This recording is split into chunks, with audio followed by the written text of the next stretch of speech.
सभी छोटे बड़े भाइयों को नमस्कार। चलो आज एसएपी नेटवर्क को जीरो से पढ़ते हैं।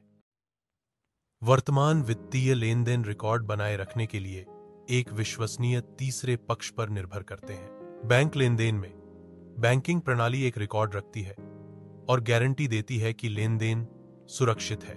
पेपाल सिंडी के खाते से डेबिट किए गए 5 और स्टीव के खाते में क्रेडिट किए गए 5 का एक केंद्रीय रिकॉर्ड रखता है।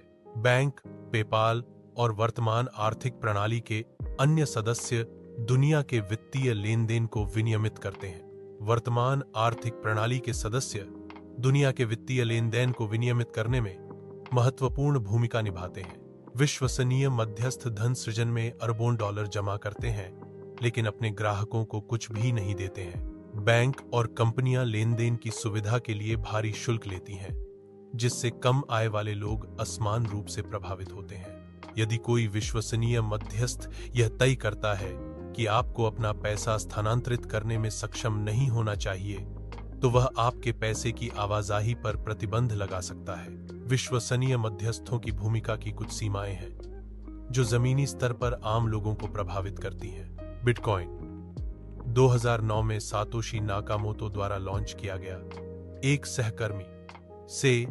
सहकर्मी इलेक्ट्रॉनिक कैश सिस्टम पैसे की स्वतंत्रता के लिए एक महत्वपूर्ण क्षण था। पहली बार लोग तीसरे पक्ष की आवश्यकता के बिना सुरक्षित रूप से मूल्य का आदान प्रदान कर सकते थे।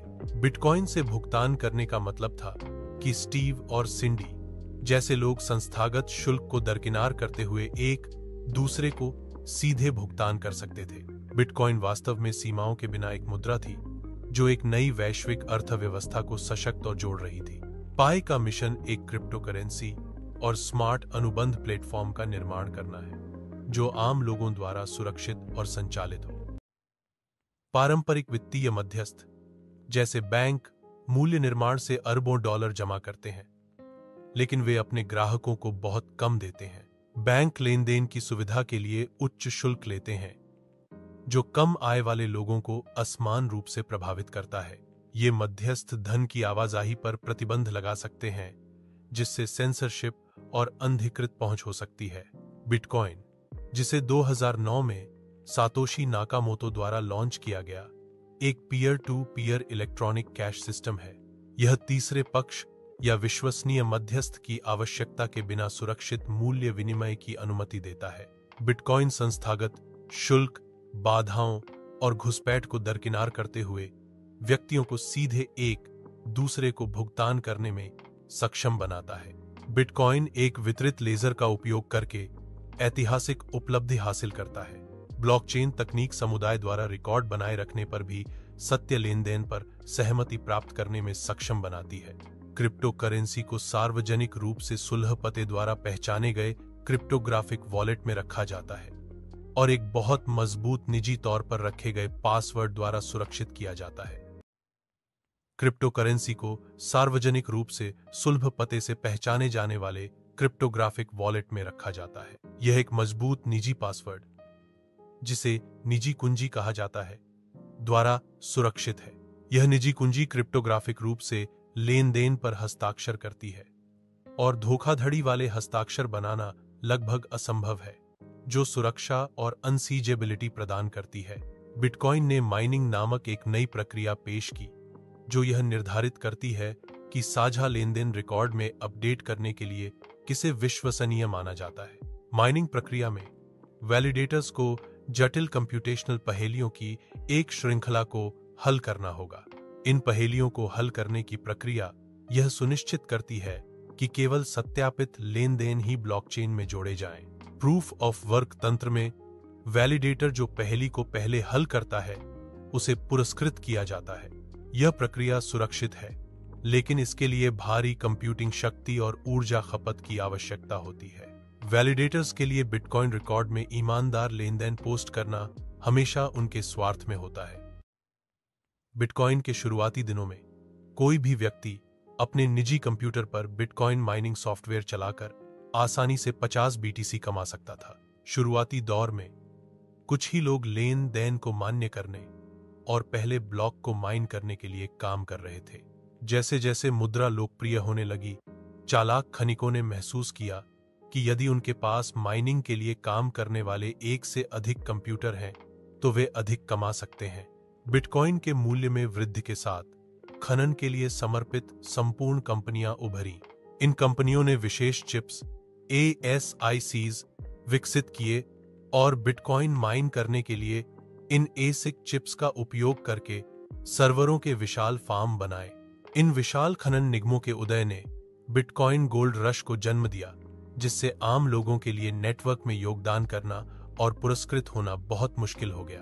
बिटकॉइन नेटवर्क में शक्ति के केंद्रीकरण के कारण औसत व्यक्ति के लिए बिटकॉइन प्राप्त करना मुश्किल है।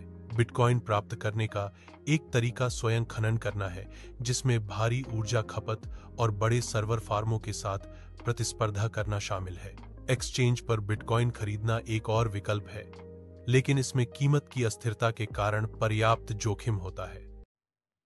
बिटकॉइन ने प्रदर्शित किया है कि क्रिप्टो करेंसी मौजूदा वित्तीय मॉडलों को कैसे बाधित कर सकती है।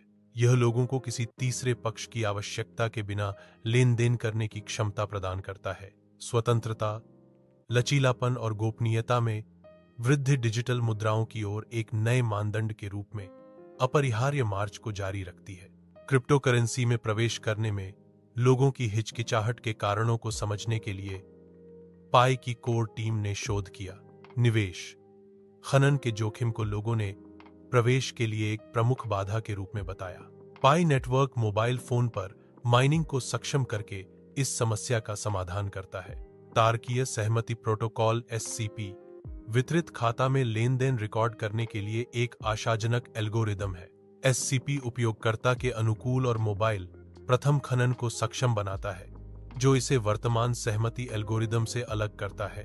SCP वितरित खाता में अपडेट की सटीकता और विश्वसनीयता सुनिश्चित करने के लिए फेडरेटेड बाइजेंटाइन समझौतों का उपयोग करता है। स्टेलर सर्वसम्मति प्रोटोकॉल SCP फेडरेटेड बाइजेंटाइन समझौते नामक एक उपन्यास तंत्र का उपयोग करता है। SCP यह सुनिश्चित करता है कि वितरित लेजर में अपडेट सटीक और विश्वसनीय है। SCP को स्टेलर ब्लॉकचेन में तैनात किया गया है, जो 2015 से चल रहा है। ब्लॉकचेन एक दोष सहिष्णु वितरित प्रणाली है, जिसका उद्देश्य लेन देन के ब्लॉक की सूची को पूरी तरह से क्रमबद्ध करना है।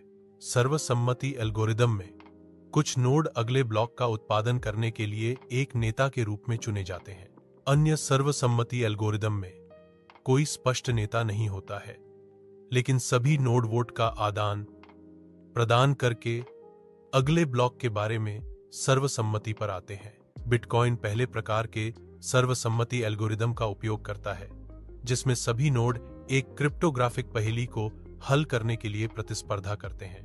समाधान बेतरतीब ढंग से पाया जाता है और जिस नोड को मौका से पहले समाधान मिलता है, उसे अगले ब्लॉक का उत्पादन करने के लिए चुना जाता है। इस एल्गोरिदम को प्रूफ ऑफ वर्क कहा जाता है और इसके परिणाम स्वरूप बहुत अधिक ऊर्जा की खपत होती है। अगला भाग जल्दी आएगा। उसके लिए वीडियो अच्छी लगी हो तो लाइक करें, शेयर करें अपने सब दोस्तों के साथ, फैमिली के साथ और चैनल को सब्सक्राइब करके घंटी वाले बटन जरूर दबाएं।